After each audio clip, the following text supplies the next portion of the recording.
ไ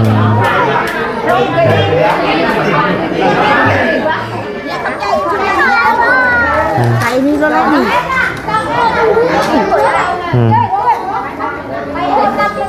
เอาเลยคะแนนอย่าเอากระตาเพิ่นเมื่อเด้อเขาก็ยืมเพิ่นมาคือกันเอาแต่ขนมเด้อไก่เลยบ้างช่วงนี้อดบ่โอ้ยบ่มีเงินชื่อบ่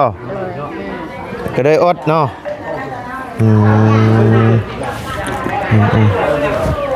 มีจะกีบเลยบ่ว่าแล้วเบิ่งเอาไว้ให้ชื่อขนมกันค่ะมีเงินอยู่บ่ข่อยก็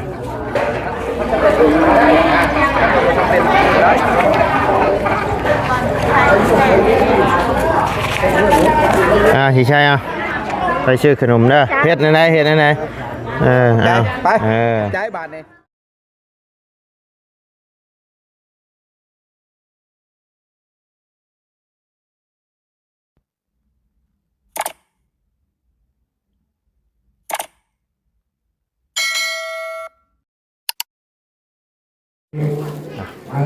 ภาพบรรยากาศเล็กน้อยเนาะพี่น้องตอนใส่บาตรเนาะบ้านน้อยๆกะสิประมาณนี้แหละเนาะพี่น้องเลย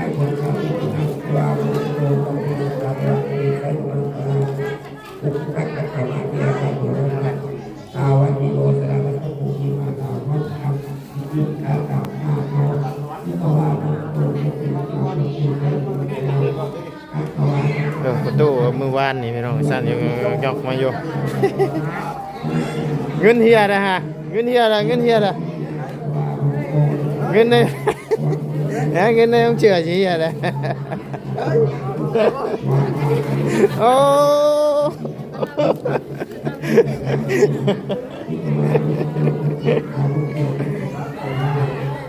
เอาสุดท้ายกลับสบายดีเด้อน้องคนพี่น้องเบิร์ดขู่สุกคนเนาะบอกว่าอยู่ในต่างประเทศยินดีต้อนรับมาสู่ซ่องอะไรคือเก่าพี่น้องมาจับให้ก่อนเลยเดี๋ยวไปใส่กัน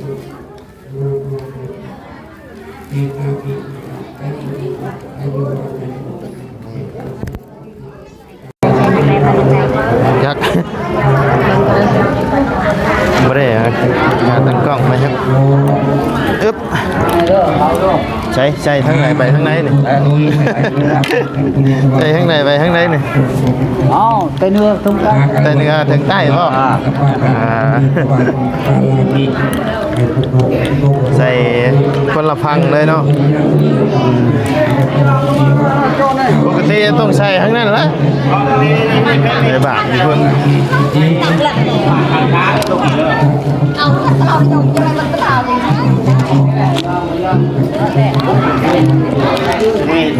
ตัว3 บาทเนี่ยลงใน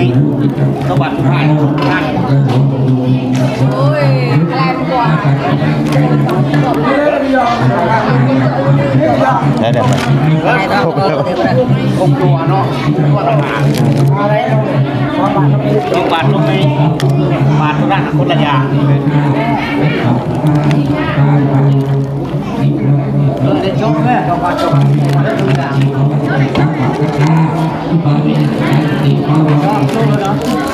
ในเดือนจะพยายามในระหว่าง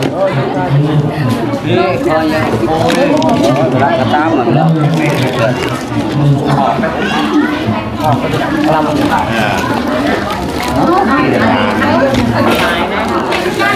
อย่าง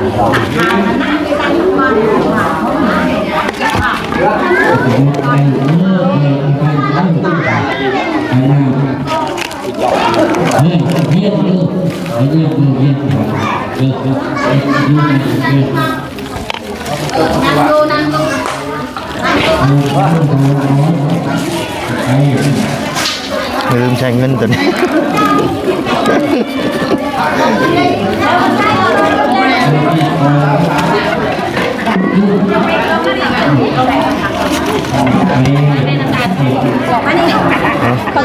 ใช่ให้เบิดได้เอาช่องกินก็ใช่นี่บ่ใช่เบิดแล้วเนาะ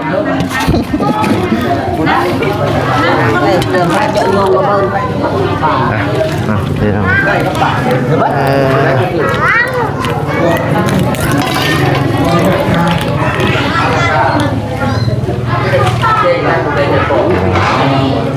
เดี๋ยวจะลงไปแจกขนมเนาะ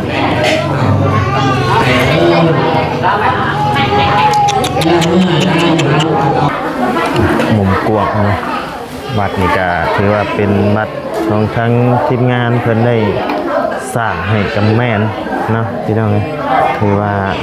หลายอย่างเนาะ ทีมงานเพิ่นนั้นก็เนี้ยหักเริ่มหักซอยกว่าผมให้เดือนให้ทำเนี้ยเนี้ยเราให้ซอยเขาเลยดีจังสิเบิ้ลบอลดีจังสิเลยมีได้ของเรายิ่งเก่าชิดตรงนี้เลยแบบนี้ยังให้ตอนนั้นติดไปต่อเดือนแต่เปิดเราไปต่อแล้วเปิดเลยขับควันพาทนายเปิดแรงกับเบิ้ล โอ้สแตลพี่น้องเลยบ่ได้อยู่ซื่อๆเลยบ่เลยลงมาใส่บาทซ้ำเพิ่นน่ะบ่มีเงินซื้อต้มขนมเนาะนึ่งข้าวบ่หาสินึ่งข้าวบ่นั่นเนาะพี่น้องอยู่กับลูกชาย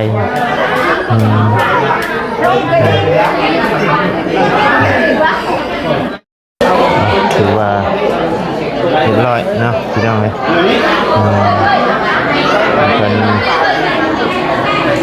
เป็นข้าวเป็นน้ำก่อนเนาะพี่น้อง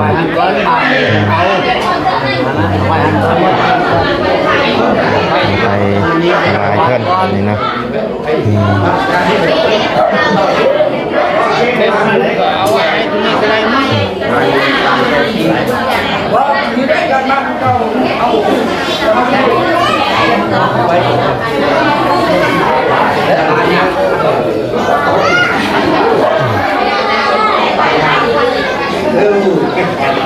เอาไปเคนได้ปะพี่น้องเลยเอาขนมเคนเพิ่นก่อนเนาะทางภาษาจัดการเลยเนาะ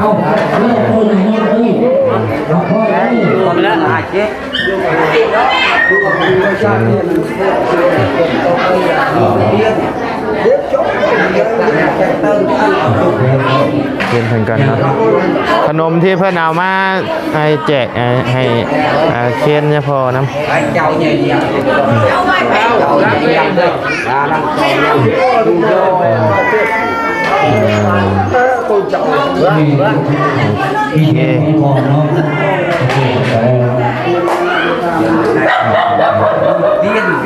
อันนี้ไม่ได้ลงข่าวที่จะให้เราตั้งในสารเทนสิทธิ์อะไรนะครับที่เราหาเส้นสแตลมาเอาขนมแม่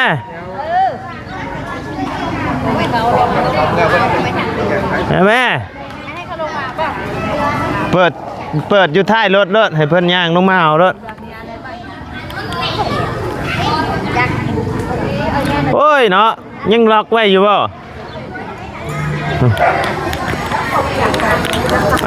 มาใครจะกินขนมมาพี่เด้อปะนี่เด้อขนมเปิดอยู่ท้ายรถด้วยไหมเปิดอยู่ท้ายรถด้วยนั่นนี่เอามาเลี้ยงอยู่ท้ายรถเปิดไว้รถให้เพื่อนมาเอา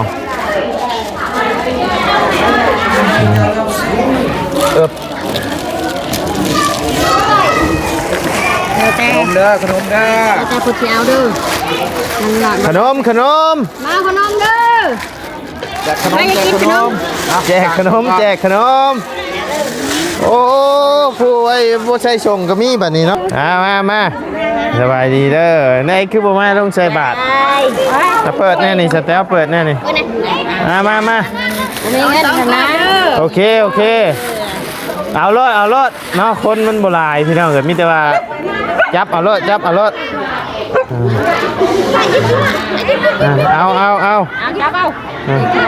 าสิใช่ลานนี่ลานมันเอาขนมมาใช่เอามาลายแท้ลานเอาขนมมาใช่นี่มาเอาขนมเด้อกินเลยเอาเงินเด้อเอาเลยมาเด้อเบิดได้เย็นเอาให้บ่เอ็ดรวมเราจะมีฟังเลยลูกปันไหนเอากินขนมเด้อล้างมาโอ้ยเนาะ ใจเด้อขอบใจเด้อ โดยท่านได้กินแซ่บเลยมาเอากิน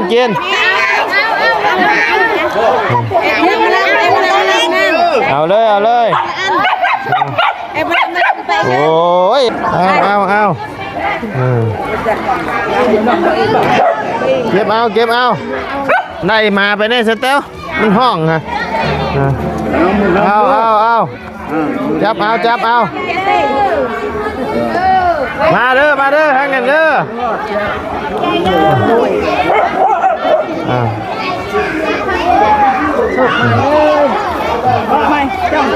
ใช่พอเดี๋ยวพ่อสเตลเอาแม่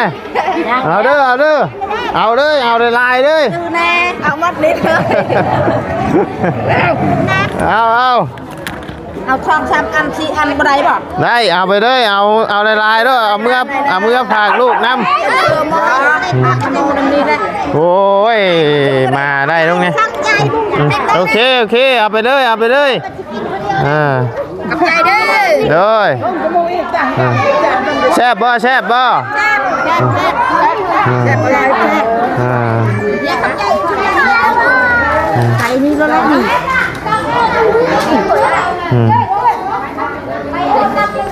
เอาเลยคะแนนอย่าเอากระตาเพิ่นเมื่อเด้อเขาก็ยืมเพิ่นมาคือกันเอาแต่ขนมเด้อไข่เลยบ้างบัวบ่ได้อันนี้ก็ยืมเพิ่นมาคือกันเจ้าของกินแล้วบ้าง เจ้าของยังไม่ได้ชิมเลยเจ้าของเบิ่งชิมเหมือนกันเจ้าของเลย ชิมกันเด้อเอาชิมบ่ต้องชิมกินเลย กินเลยเนาะกินเลยใช่ละชิมนะกิน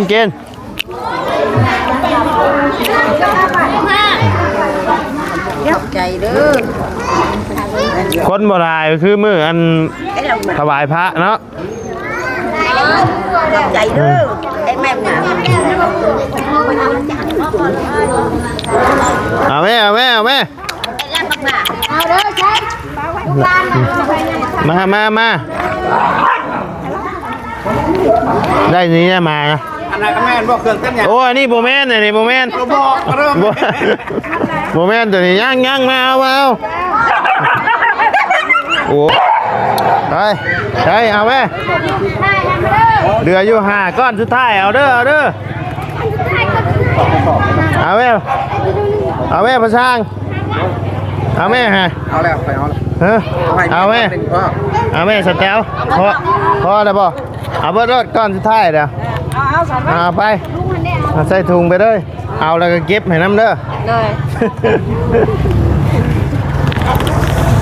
เอาแล้วแห่งบ่มีเงินซื้อนี่ไม่ได้ถุงมีอยู่ฮะไม่ได้ไปหายังคายบ่เดี๋ยวนี้บ่นะไม่ไปข้างในเนาะไม่คายไม่โอ้ยต้องเห็นไม่ได้คายบ่ได้มั้ยคายบ่ได้ใช่มั้ยไอ้รถส่ง10,000กันนะพอได้มื้อละ10-20,000เหงานี่แล้วนี่บ่มีผู้เอาให้บ่ตัวนี้นะจิ๊บนี่แล้ว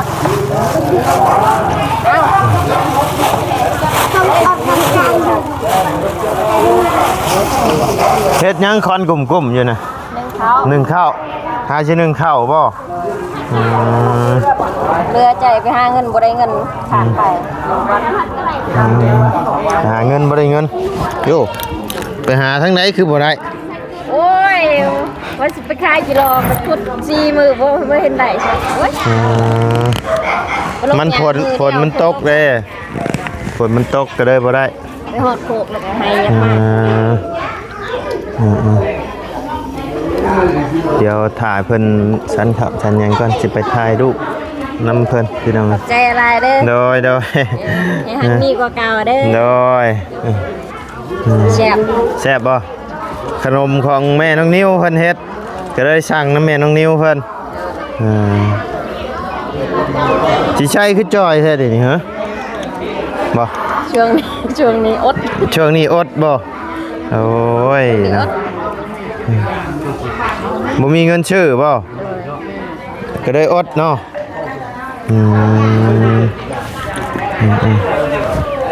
มีจะกีบเลยบ่ว่าแล้ว เบิ่งเอาไว้ให้ชื่อขนมก่อนค่ะมีเงินอยู่บ่ข่อยก็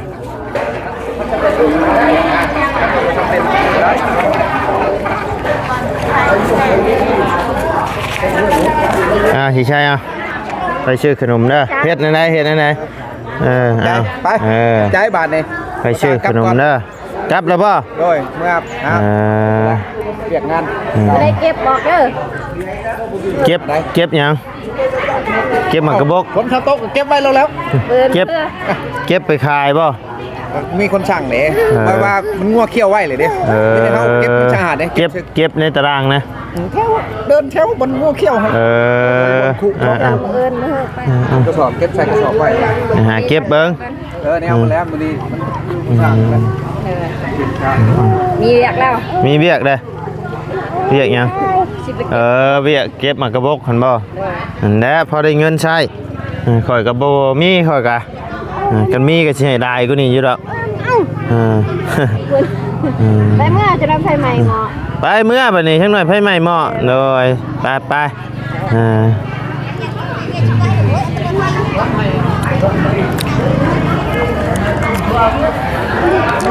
ถือว่า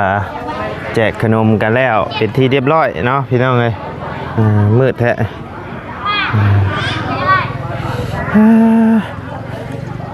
ไปซะพี่น้องเอ้ยสำหรับคลิปนี้ทางบ่ไลก็สิได้ขอจบคลิปปิดคลิปลงไปเพียงสำนี้กันเด้อพี่น้องเด้อพบเจอกันคลิปหน้าเนาะสำหรับคลิปนี้ลำลาแล้วพี่น้องสบายดีเด้อ